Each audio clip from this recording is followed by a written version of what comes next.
Il-Gżejjer Maltin jinsabu fost l-iżjed pajjiżi li għamlu użu minn antibiotiċi fl-isptarijiet. Dan hekk kif l-użu tagħhom f'pajjiżna jidher li qed jiżdied fl-isptarijiet filwaqt li l-Maltin qed jirrikorru inqas għalihom barra mill-kurituri tal-isptar.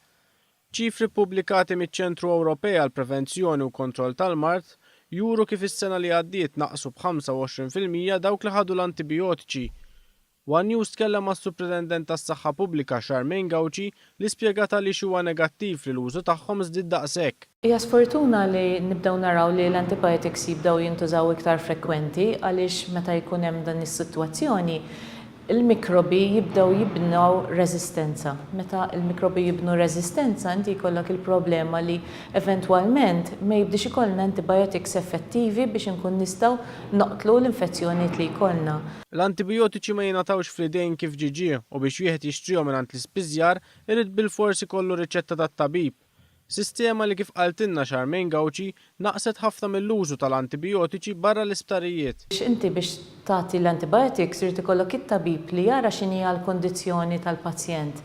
Jagħmel evalwazzjoni jekk hemm bżonn jagħmel it-testijiet meħtieġa u bbażat fuq dak li jara u jkun jista' jara liema antibiotics huma l-aħjar jintużaw u anke jekk għandekx bżonn antibiotics. Jekk wieħed jieħu l-antibiotiċi għal xejn, iktar ikun qed isir deni milli ġid. Dan hekk kif minħabba l-użu kbir ta' din il-mediċina se naslu f'punt fejn il-mikrobi ma jibqgħux jiġu affettwati minnha.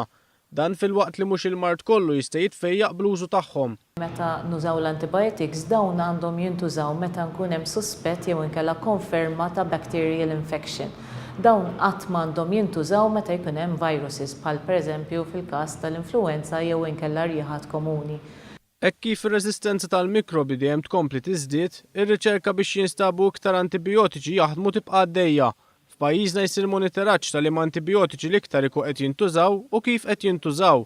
Dan fil-waqt li għandna kumitat speċifiku li ħejja wkoll strateġija ta' kif bil-kooperazzjoni tal-pazjenti, it-tobba u l-ispiżjara l-użu tal-antibiotiċi ma jkunx wieħed biss effettiv iżda wkoll sostenibbli.